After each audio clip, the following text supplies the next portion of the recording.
Donc vous avez vu les instructions, pardon.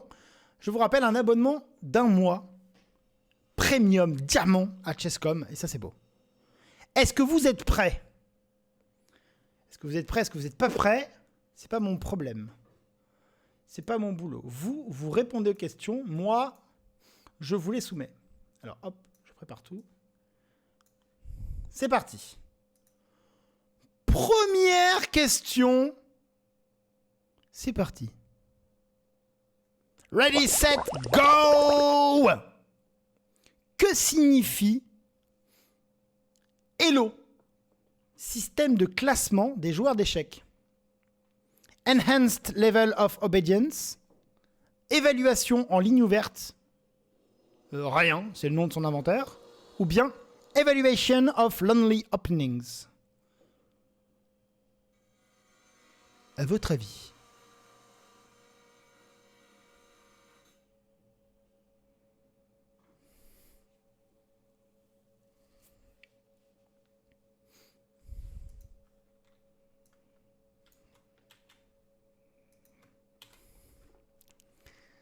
Il s'agissait de rien. C'est le nom de son inventeur. Le type s'appelait simplement Monsieur Elo. Donc Arpad, son prénom. Arpad.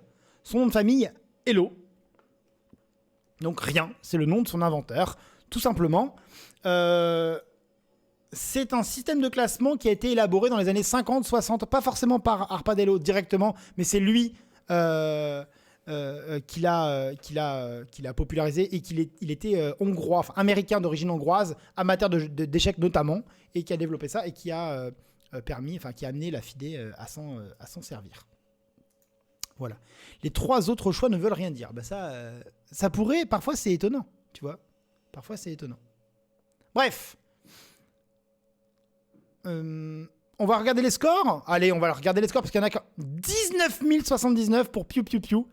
1, 2, 3, 4, 5, 6. Un joueur extrêmement rapide. Dr Fashion, un fidèle du quiz. 2e. Et 3e, tu habites. 18 000. Bravo à tous les 3. Mais les autres ne sont pas en reste. Je rappelle pour information que je suis la seule personne à l'instant à connaître les questions et les réponses. Elles n'ont été transmises à personne. Voilà.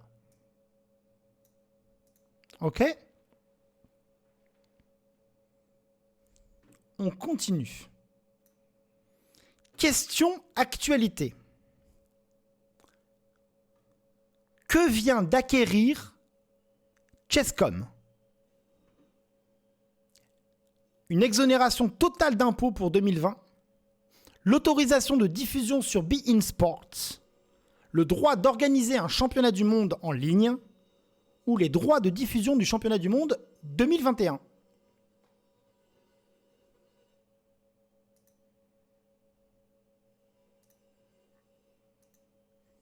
Alors,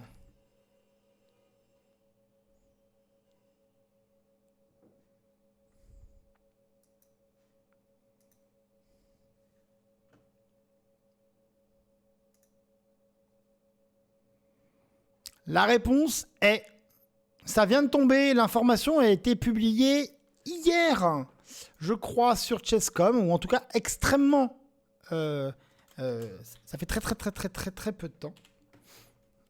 Oui. Voilà. Il s'agit des droits de diffusion du championnat du monde 2021. Donc ils ont obtenu non seulement les droits de diffusion du championnat du monde 2021, mais les droits de diffusion de la deuxième moitié des candidats 2020 et des candidats 2022. Voilà.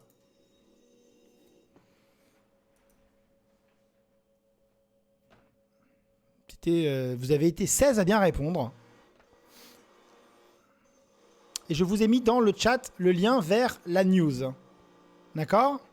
Oui, il y a 14 questions. Bravo à Dr Fashion, toujours au taquet. Piu Piu Piu, qui n'est pas la même personne que Piu Piu Piu. Je vois 3 contestants non identifiés. Vous avez simplement à cliquer sur le logo QuizKit sur le côté de votre écran ou en dessous de votre écran si vous êtes sur mobile et choisir Manage Access. C'est tout. vos points ne sont pas perdus, ils sont bien comptabilisés, d'accord? Et votre nom va être affiché à partir de la prochaine question, d'accord? Donc simplement, vous cliquez sur le petit macaron et vous mettez Manage Access. Voilà, ok? On va passer à la prochaine question. Attention, cette question, attention, d'accord? Parce que vous pourriez avoir du mal à répondre. Quel record, je vous la pose avant de l'afficher, comme ça vous avez du temps de vous préparer. Quel record n'a pas battu Mikhail Tal en championnat du monde? Le plus grand nombre de nuls, le plus petit nombre de doigts d'un vainqueur, le pire bilan de santé d'un vainqueur ou le plus jeune âge d'un vainqueur. Quel record n'a pas battu Mikhail Tal en championnat du monde?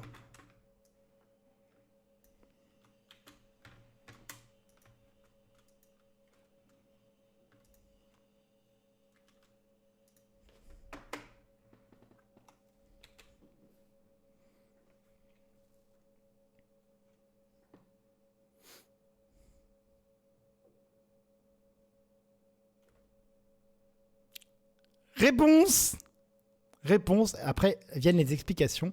La réponse était le plus grand nombre de nuls. Mikhail Tal, je vous ai mis le lien vers la fiche Wikipédia en description dans le chat. Mikhail Tal, oui. Mikhail Tal est un joueur. Alors attendez, je vais vous montrer une petite image de lui. Hop, voilà. Je vais vous montrer une image. Alors, le plus grand nombre de nuls, pas du tout. Hein. Lorsqu'il a gagné en 1960 face à Botvinnik 6-2, il y a eu 13 parties nulles. Et par exemple, en 1927, lorsque Alekhine a battu Capablanca, il y a eu 25 nuls joués. Donc, il n'a pas battu le record de nuls. En revanche, il a effectivement battu le record du plus jeune vainqueur dans un championnat du monde. Il n'avait que 23 ans lorsqu'il a gagné. Record battu depuis en 1985 par Garry Kasparov, qui est devenu champion du monde à seulement 22 ans. Et vous vous demandez tous, mais quelle est cette putain de question qui concerne les doigts? Il était atteint d'une malformation congénitale à la main droite, qui faisait qu'on l'appelait parfois la pince, the claw. Et je vais vous montrer son image, regardez. Ça, c'est sa main droite. Il n'a que 3 doigts à la main droite. Elle est totalement déformée, vous voyez. Ça, c'est Mikhail Tal dans ses jeunes années. Et donc voilà, une malformation à la main droite qui fait qu'il n'avait que 3 doigts. Concernant son bilan de santé, c'est probablement le joueur très fort d'échecs et pour autant il a été champion du monde. Et il avait un bilan de santé exécrable, il avait une santé, pour résumer, dégueulasse. À 43 ans, on a l'impression qu'il en a 60. Enfin, c'est hallucinant. Il a des problèmes de reins. Il est opéré tout le temps. Il doit quitter l'hôpital en loose day pour aller affronter les joueurs en championnat de Blitz. Je crois qu'il a gagné un championnat de Blitz alors qu'il devait être à l'hôpital en même temps. C'était catastrophique. Vraiment. En plus, il est alcoolique. Enfin, peut-être pas alcoolique, mais il boit beaucoup d'alcool et il fume beaucoup. Je ne sais pas si c'est lié à ses problèmes de santé, mais c'est tout à fait plausible qu'il puisse se réfugier ou se livrer à toutes les addictions possibles juste pour passer le temps parce que sa santé est dégueulasse. Voilà. Tout ça pour vous dire, ça a bien été le plus jeune. Donc ce n'était pas la bonne réponse. La bonne réponse était le plus grand nombre de nuls. Et je suis ravi de vous avoir piégé. Il est mort à 55 ans en 1992. Il est né en 1936 et il a gagné le championnat du monde en 1960. Elle était bien cette question, hein, je vous l'avais dit. Moi, j'étais sûr qu'elle vous plairait. Et putain, le temps qu'il faut pour préparer ce genre de questions. Question numéro 4. Elle arrive dans un petit instant. Je vous montre les scores. En attendant, voilà. Alors, les contestants, 32, 75, 74. Cliquez sur le petit logo QuizKit et choisissez Manage Access pour que ça s'affiche. D'accord ? Votre pseudo et non pas contestant numéro X, d'accord? Vos points sont quand même comptabilisés, ok? Et vous pouvez prétendre à la victoire, à l'abonnement d'un mois en illimité sur Chesscom. Ok? Je vais arriver en... Et au total, c'est piou. Attention. 50 000. Deuxième, Dr Fashion, 44 000. Et troisième, Cyril, 68B. Toute petite poitrine, 28 000. C'était une super blague. Pour la question 4, je vous affiche le diagramme. Voilà, regardez.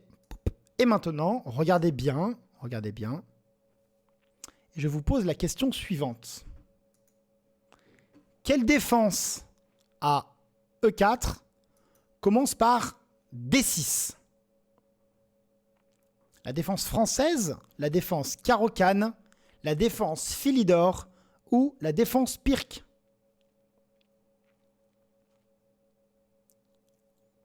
Alors, quelques secondes de réflexion.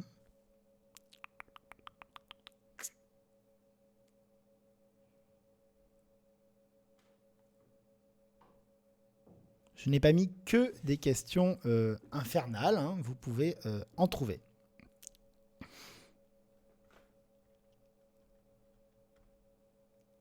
La bonne réponse est la défense Pirc. La défense sicilienne est effectivement une réponse à E4, mais on répond C5.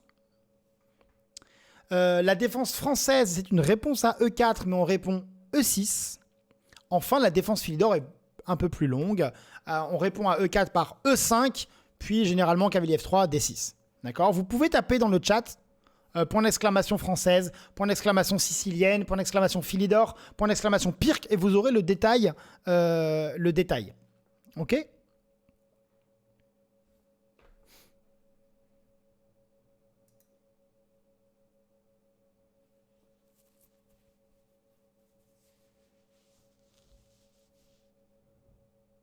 La défense Caro-Kann. Ah pardon, excusez-moi. J'ai pas mis la défense sicilienne, j'ai changé d'avis. Effectivement, la défense Caro-Kann commence par C6. Vous avez raison, excusez-moi. Vous avez raison. Mais la question reste bonne. On montre les scores. Ça s'écrit bien C-A-R-O, trait d'union, K-A-2-N. Tout à fait. Très rapide, piou. Très rapide, Charcu. Ah là, hein, quand ça parle des petites positions, des petites défenses du premier tour. Hein. Au total, piou est en tête avec 70 000. 70 000. Bravo. Hein. Devant Dr Fashion, toujours dans les bons coups, et Cyril. Bravo à vous. On va continuer. Attention. Maintenant, on va faire une question règlement. Je sais que vous adorez les questions règlement. On lit bien la question, on prend son temps. Je rappelle que si vous répondez vite, vous marquez beaucoup de points, mais si vous répondez vite et mal, vous perdez beaucoup de points. Ok ? Bon. Dans les règles FIDE, en notation algébrique, la notation algébrique, c'est la notation des parties, mais pas par un diagramme, avec les lettres, les 1, points, etc. D'accord ? Quand on dit E4, B3, etc. C'est ça la notation algébrique. Dans les règles FIDE, en notation algébrique, que n'est-il pas obligatoire? Ah non, alors, c'est pas la bonne question. Attendez. Chut, je recommence. Ah, j'ai mal écrit la question. Donc, réécoutez-moi bien.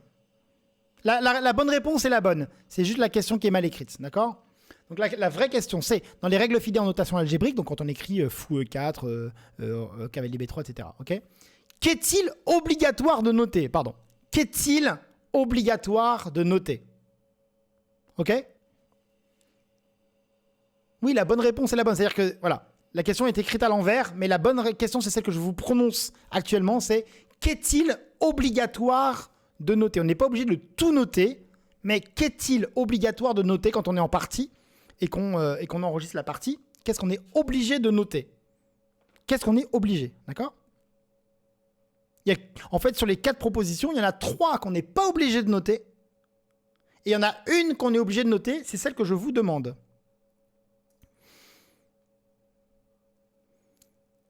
L'échec est mat, la prise en passant ou la capture. Dans les règles FIDE en notation algébrique, qu'est-on obligé de noter? Qu'est-il obligatoire de noter? L'échec et mat, la prise en passant ou la capture?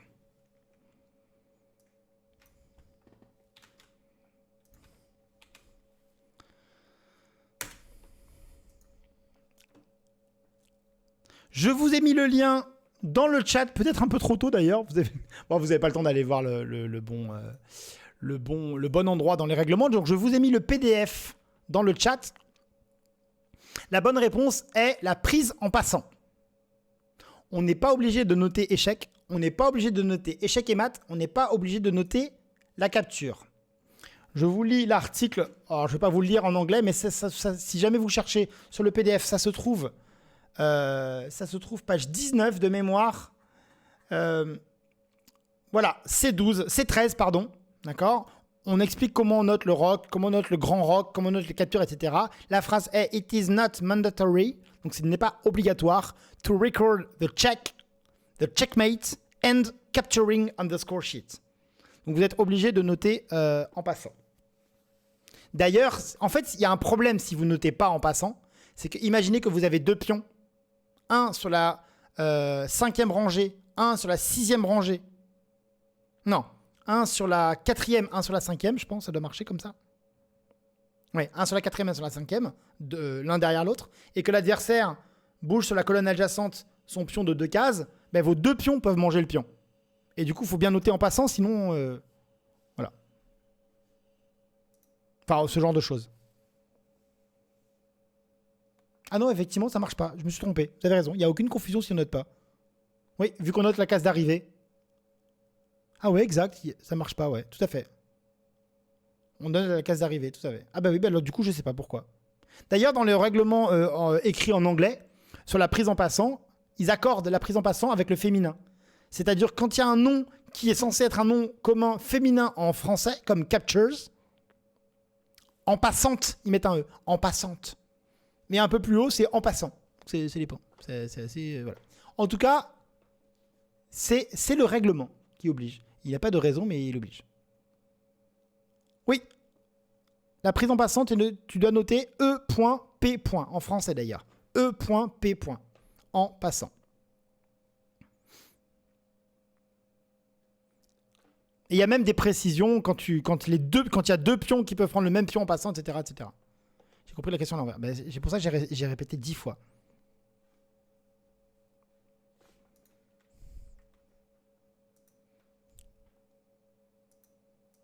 Alors attention, nouveau style. J'ai vécu dans l'illégalité. Nouveau style. Après, c'est les règles. Elles peuvent être non pas contournées, mais adaptées. On a dit la semaine dernière dans le questionnaire, Dico Quiz, d'ailleurs, pensez à le regarder si vous voulez pour vous cultiver. Dans les règles, la pendule, c'est l'arbitre qui choisit de quel côté de l'échiquier on le met. En revanche, si vous êtes comme moi gaucher et que votre adversaire est droitier, il suffit que vous lui demandiez de mettre la pendule à votre gauche, donc à sa droite. Généralement, le mec va dire oui.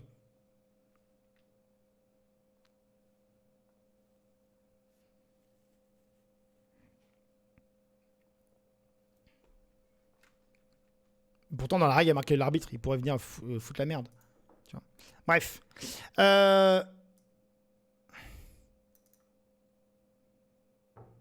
Voilà. Alors là, attention. Une question qui va vous demander beaucoup de réflexion, normalement, si j'ai bien fait mon taf. Vous allez me haïr. D'ailleurs, sachez-le que vous allez me haïr. La question est la suivante. Je vous montre l'image. Ah, le classement, pardon. Le classement, on va le montrer. Actuellement, au top, Dr Fashion qui a repris la tête. Il est tout le temps comme ça, il est toujours bien placé. 64 000 points devant Piu Piu Piu. 54 000 points. Charcule Patron, 49 000 points. Et Cyril et son petit 68B, 38 000 points. Touabit, 37 000. Burley Sandals, 27 000. Gonessi, 27 000. Je regrette. Je ne peux pas effectuer d'appel téléphonique avec votre iPad. Pardon? C'est Siri, il est fou. De temps en temps, je ne comprends pas pourquoi il fait ça. Complètement fou. Bref. Alors attention, je vous affiche un diagramme. Prenez le temps de le regarder. Il est assez simple. Il n'y a pas beaucoup de pièces. Regardez-le. La question a trait à ce diagramme. On est du côté des blancs.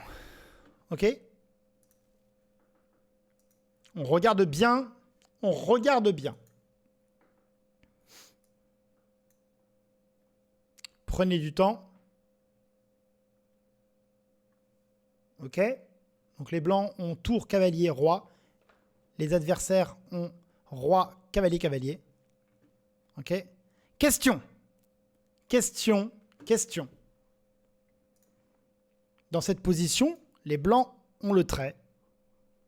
La question est la suivante. Quel est le seul coup des blancs qui leur permette de forcer l'échec et mat?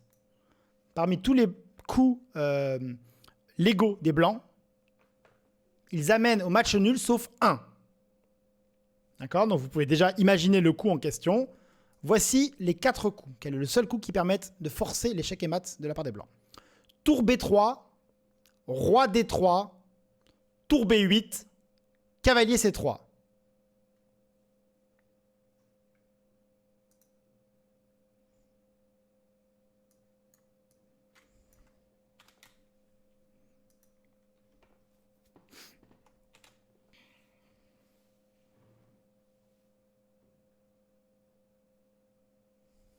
Je vous rappelle que si vous répondez vite, vous marquez beaucoup de points si vous avez bon, mais vous perdez beaucoup de points si vous avez faux. Ok? Vous avez tout intérêt à vous abstenir si vous ne savez pas trop. Ok? La bonne réponse était roi D3. Alors, vous ne pouvez pas deviner. Ok? Il s'agit d'un échec que j'ai cherché sur le net. Je vous ai mis le lien vers la table 6J dans le chat. Il faut savoir qu'il y a... vous avez été 9, à peu près la moitié. Vous avez été très peu à répondre. La moitié a eu bon, c'était roi D3. Il s'agit d'un mat forcé en environ 240 coups quand on a la règle des 50 coups inactive. D'accord? Les blancs vont forcer échec et mat en environ 240 coups. C'est le seul coup des blancs qui permettent d'avancer vers l'échec et mat de manière forcée. J'avais tout calculé. Pour vous résumer, c'est une longue danse des cavaliers et de la tour et des rois, etc. Vraiment beaucoup de danse, si vous passez la partie en accéléré. Et au bout d'un moment, les noirs perdent leurs 2 cavaliers et on termine tout simplement avec un mat tour roi des plus classiques. Voilà. C'est une petite question, on va dire, introuvable. Mais apparemment, vous étiez plusieurs à choisir roi D3. Je ne sais pas comment vous avez fait, mais voilà. Peut-être que vous avez choisi le plus improbable, je ne sais pas. Mais bravo à ceux qui ont eu bon. Quand même, Faxasme, qui a marqué 19 300 points. What the fuck? GG à vous. Il fallait beaucoup de courage pour répondre, hein, je pense. Bravo, vraiment.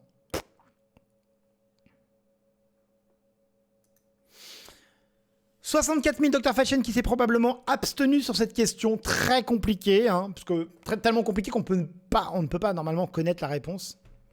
Même si Faxas nous dit qu'il avait calculé, bien sûr. Piu Piu Piu, deuxième avec 54 000 et troisième Charcule le patron avec 49 000 qui aussi s'est abstenu. Et vous avez très probablement très bien fait. Est-ce qu'elle vous a plu cette question? Est-ce que vous pouvez me dire si elle vous a plu cette question?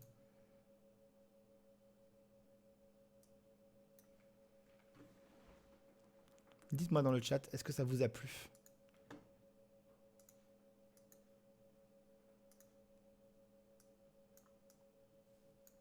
Oui, ça va. Nul. Ah, d'accord, apparemment. Génial, j'adore. Ok. Bah, génial, j'adore. Évidemment, il a eu bon. Next, j'ai appris. Alors, ne retenez pas la position forcément. Hein. Mais bon, peut-on répondre à tête? Claqué. D'accord. Bah, apparemment, ça vous a bien plu. Hein. Question suivante. Hein. Sur Chesscom, récemment, il y a un module qui a été amélioré. C'est le module jouer contre l'ordinateur. Question sur Chesscom. Quelle célébrité ne peut-on pas affronter quand on joue contre l'ordinateur?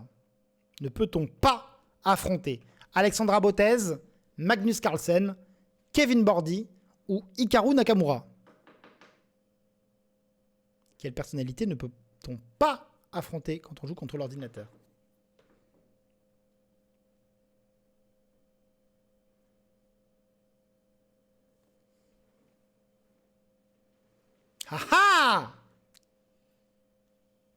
La bonne réponse est la suivante. Je vais vous l'illustrer. Alors, sachez que quand vous êtes sur Chess.com, vous allez dans le menu Jouer, puis dans le menu Ordinateur, et vous allez pouvoir choisir le bot contre qui vous voulez jouer. Donc, il y a des bots moyens, faibles, forts, très forts. Et parmi eux, il y a une catégorie célébrités. On peut jouer contre des célébrités. Il y a actuellement 8 célébrités contre lesquelles on peut jouer. Je les affiche à l'écran. Danny Rench, de l'équipe de Chess.com. Hikaru Nakamura, qu'il ne fallait donc pas répondre. Alexandra Botez, Robert S., Krikor Mkhitaryan, Luis Fernandez Siles. Et enfin, Kevin Bordy. La bonne réponse était donc Magnus Carlsen.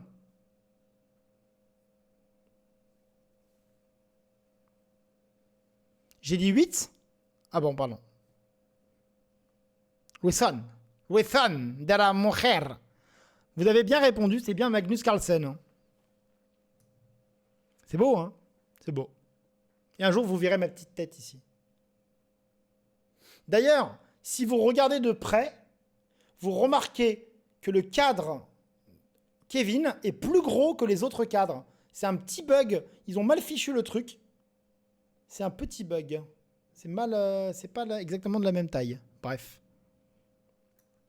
Voilà. On montre les scores. Les scores Toto actuellement en tête. Il vient de passer en tête. Piu piu piu. Dr Fashion qui s'est encore abstenu. C'est un fin stratège, Dr Fashion. Il est très, très, très prudent. GG. GG piu piu piu. GG Dr Fashion pour ta stratégie. Voilà. Dicomaniac qui participe au quiz, je l'ai vu. Alors, on poursuit avec la question suivante, qui est la question numéro 8. Question numéro 8. Aux échecs, comment appelle-t-on le fait de passer d'une ouverture à une autre au cours de la même partie ? Comment appelle-t-on le fait de passer d'une ouverture à une autre au cours de la même partie ? Je ne peux malheureusement pas rester plus longtemps. Merci pour ce quiz, c'est chouette. Merci toi, Bit. Un décalage, une transposition, un rattrapage ou une contre-ouverture.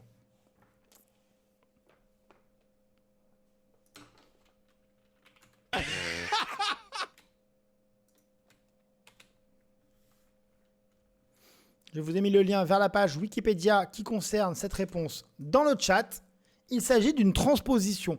Plus précisément, c'est un enchaînement de coups qui amène à une ouverture qui n'est pas l'enchaînement de coups traditionnel pour cette ouverture-là. On se rattrape, on va un peu dans l'autre sens. Ok ? Voilà, donc vous le saviez apparemment. Ce n'est pas un décalage, ce n'est pas un rattrapage, ce n'est pas une contre-ouverture. D'ailleurs, décalage, rattrapage, contre-ouverture, je ne connais pas ces termes dans le monde des échecs. Donc j'ai été plutôt gentil avec ces mauvaises réponses. Parfois, je suis plus fourbe. Je ressemble un peu plus à Elias de Kelewit. Question culture désormais, mais d'abord un point des scores. En tête, Piu Piu Piu, 91 000, suivi de Dr Fashion. Et vous voyez, regardez les gars là. Dr Fashion, 18 900. Piu Piu Piu, 18 778. C'est chaud. Chaud, chaud, chaud, chaud. Prochaine question, question culture. Combien font 4... Non, je déconne. Combien de parties de championnat du monde Karpov a-t-il joué pour décrocher son titre ? Combien de parties du championnat du monde Karpov a-t-il joué pour décrocher son titre ? 12, 0, 10 ou 24 ? 12, 0, 10 ou 24 ?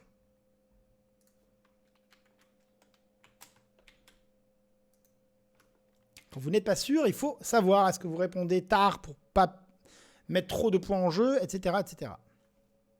On ne sait pas. Fourbe si on ne sait pas. Camoulox. Je vais repasser en négatif. La bonne réponse était 0. C'est 0. Il a joué 0. Karpov est devenu champion du monde en 1975. En 1972, le championnat du monde précédent, c'était le fameux championnat du monde Bobby Fischer contre Boris Spassky.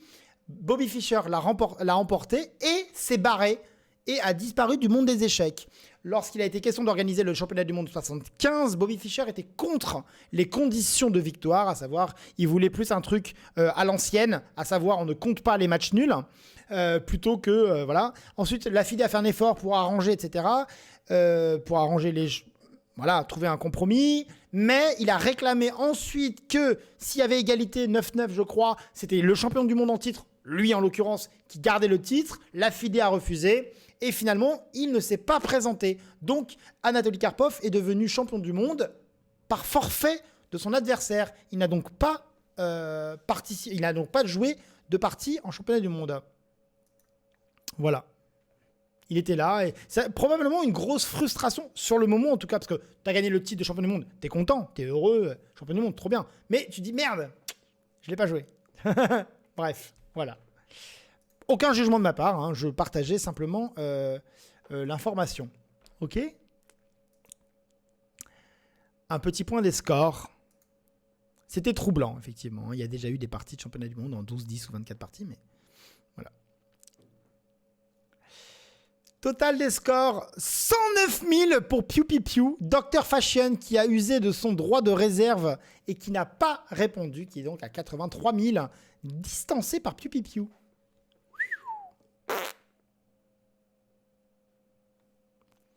Et Piu Piu Piu, rien à voir, fils unique, 78 690 points. Bravo. Bravo, bravo. On poursuit avec une question. Est-ce que vous êtes des fidèles de la chaîne ? Ah ah ! Quel statut Twitch ? Pas du tout. Sur la chaîne Twitch Apprendre les échecs, qu'ont de particulier les traditionnels maths en deux de Tigrane. Le roi noir est toujours au centre. Il n'y a jamais plus de 3 pièces blanches. Les blancs ont toujours un pion. Ou il n'y a pas d'échec au premier coup. Elle était un peu longue. J'aurais dû vous la lire un petit peu avant. Je suis désolé. C'est pas grave. Hein. Vous êtes tous sur un pied d'égalité. Hein. Ok. Je répète, sur la chaîne Twitch Apprendre les échecs, qu'ont de particulier les traditionnels maths en deux de Tigrane Garamian. Désolé si je ne prononce pas très très bien. D'accord. Donc non, le roi noir n'est pas spécialement au centre. Non, il n'y a pas spécialement plus de 3 pièces blanches sur l'échiquier. Non, les blancs n'ont pas toujours un pion. Mais oui, il n'y a pas d'échec au premier coup. Donc, ce sont des maths en deux souvent extrêmement intéressants parce que comme on ne peut pas mettre échec, il y a beaucoup plus de coups plausibles et de coups candidats en tout cas. La réponse était il n'y a pas d'échec au premier coup. Vous avez été très très peu. Je vous invite à suivre la chaîne Apprendre les échecs. Et oui.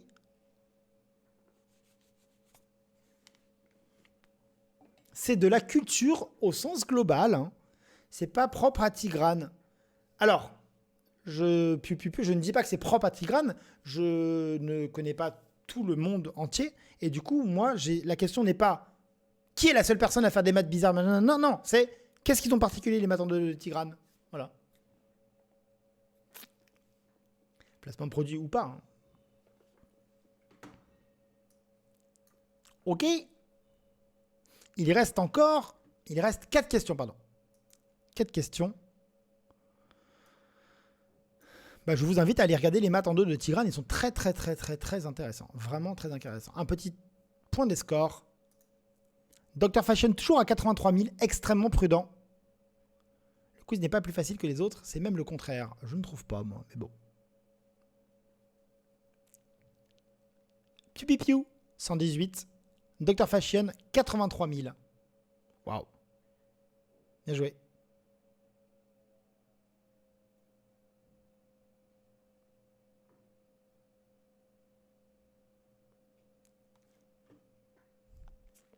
Question suivante. Sur Twitch. Question numéro 11 sur Twitch.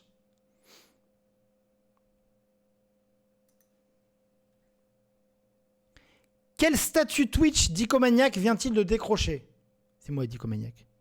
Gold Streamer, partenaire, Premium Streamer ou affilié?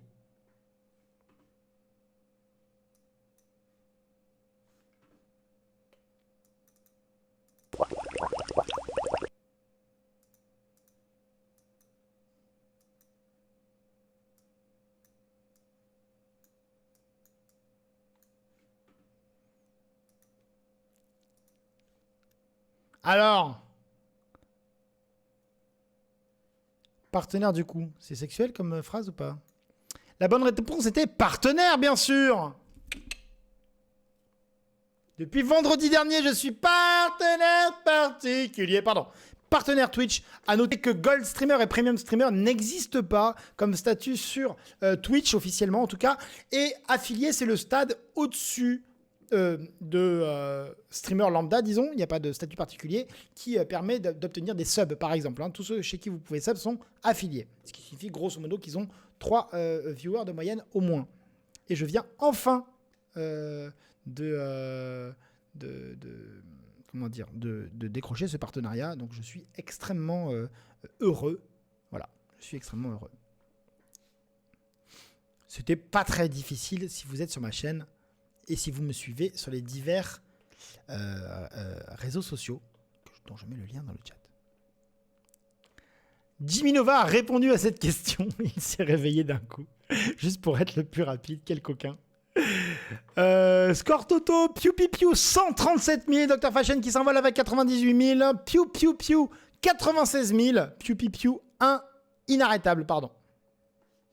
GG.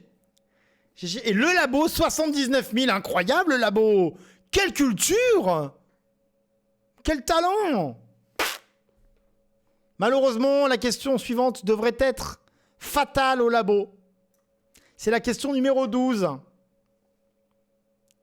Oui, la question numéro 12, je vous laisse quelques instants pour regarder le diagramme. C'est un diagramme avec plus de pièces. C'est une partie réelle. Hein. C'est un début de partie. Okay, il y a quelques coups ont été joués, pas beaucoup. Okay, je vous dis les questions dans la foulée. Regardez bien ce diagramme, c'est au blanc de jouer. Ok, c'est au blanc de jouer. Question. Quel coup est gagnant pour les blancs? Quel coup est gagnant pour les blancs? Fou G5, E5, Fou B5 ou cavalier prend C6? Fou G5, E5, Fou B5 ou cavalier prend C6?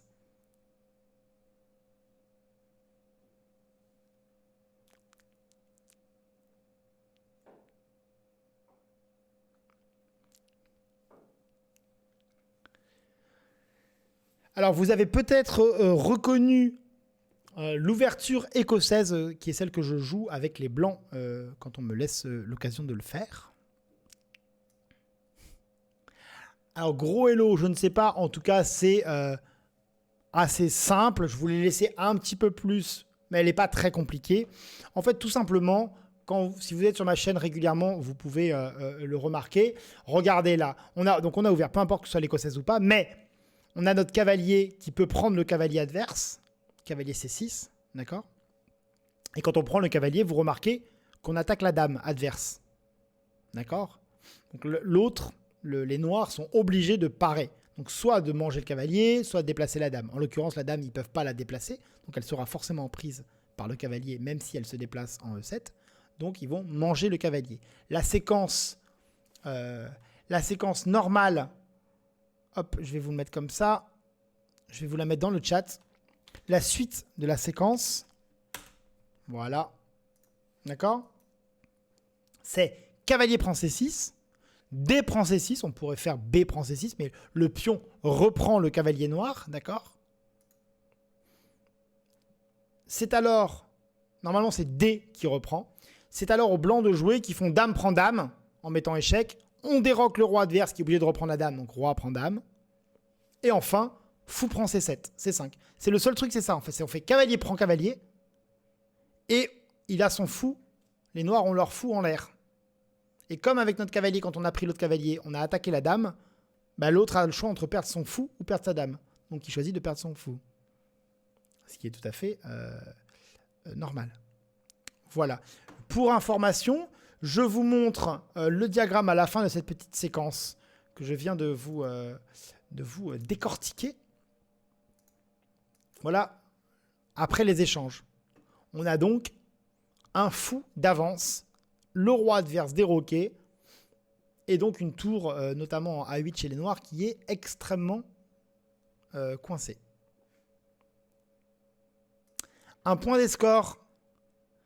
Total, le labo a perdu une place. Kappa.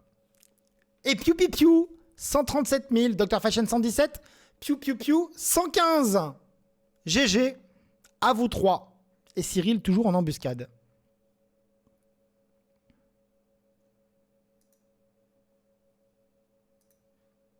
J'ai beaucoup aimé cette question. J'ai beaucoup aimé vous préparer cette question. C'est-à-dire une question de tactique assez simple sur un début de partie. Voilà. Je ne dis pas que c'était facile, mais pas trop compliqué. Il reste deux questions peut-être pour arriver à décrocher un mois d'abonnement premium illimité, premium diamant, sur Chess.com. Question calcul mental. Au début d'une partie d'échecs, après un coup des blancs et un coup des noirs, combien de positions différentes sont possibles ? 400, 576, 324 ou 256 ?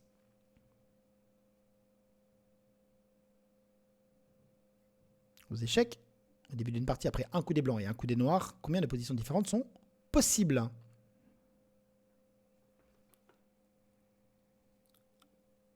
Si vous ne connaissez pas la réponse, on peut la calculer. Vous allez voir, ce n'est pas très compliqué. Au premier coup des blancs, combien de possibilités, combien de coups possibles au premier coup ? On a 8 pions qui peuvent avancer chacun d'une case ou de 2 cases. Ça fait 16 possibilités. Et 2 cavaliers qui peuvent avancer chacun sur 2 cases. Ça fait donc 20 coups. Les noirs au premier coup ont exactement les mêmes coups possibles en symétrique. Donc 20 fois 20, ce qui fait 400. Et le calcul était simple. Pour information, les autres, 256, c'est 16 fois 16. C'est ça. Oui. 324, c'est 18 fois 18, pardon. Et 576, c'est 24 par 24, je crois. Voilà, donc c'est 20 fois 20. Le calcul est finalement assez simple, mais si on n'a jamais eu, effectivement, on peut se perdre. Bonne réponse donnée par peu de gens, finalement, environ un quart des votants. Bah alors, bande de pleutres, 400 personnes, pas du tout, 6 personnes ont répondu 400. Alors j'avais mis des petites questions 16 x 16, 256, pour ceux qui avaient oublié les cavaliers. Malin, hein. On montre les scores avant la dernière question. Faxasme, 19 500. GG. Piu Piu Piu en tête avec 147 000. Et vous remarquerez que Dr Fashion est juste derrière.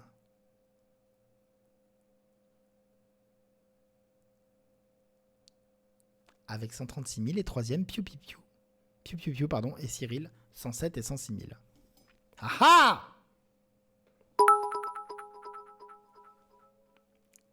Alors que je vois qu'on s'éclate dans le chat à faire des ting-ting.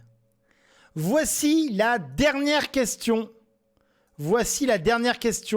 Brûlante. Avec Dr Fashion qui prie pour que ce soit une question extrêmement dure, dont ils connaissent la réponse. Piu Piu Piu qui prie pour que ce soit une question ultra simple.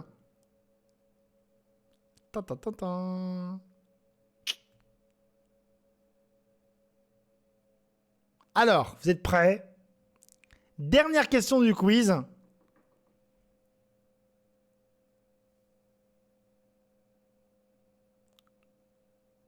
Go. Par quel score les dicopathes ont-ils battu la commu d'apprendre les échecs hier soir? 5,5, 4,5, 6-4, 7-3 ou 9-1? Il y a un petit S, je ne sais pas pourquoi.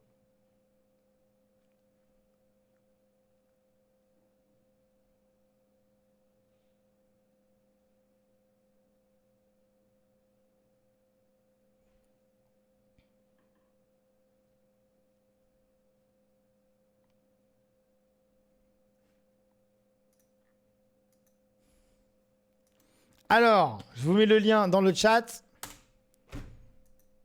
Voilà. Les dicopathes ont battu Apprendre les échecs.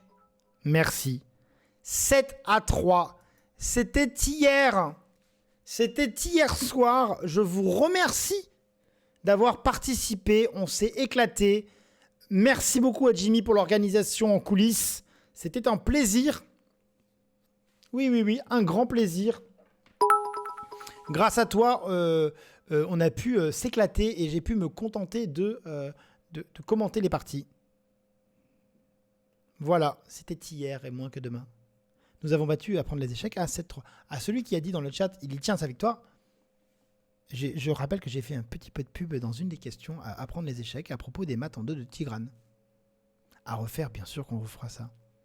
Alors, qui a gagné le 4e quiz de la chaîne? J'espère que ça vous a plu. Qui a gagné? C'est Dr Fashion, le quiz d'IcoChess. C'est un quiz avec 14 questions et à la fin, c'est Dr Fashion qui gagne. Vous avez vu cette stratégie d'homme tranquille, de gars qui prend son temps, de gars qui fait attention, qui ne répond pas quand il n'est pas sûr. Bravo Dr Fashion, vraiment énorme félicitations. Bravo. Jimmy, t'es le meilleur. Bravo. Dr Fashion premier, devant Piu Piu Piu, 147 000. Troisième, Piu Piu Piu. Vous êtes insupportable avec vos 2 pseudos. 123 000.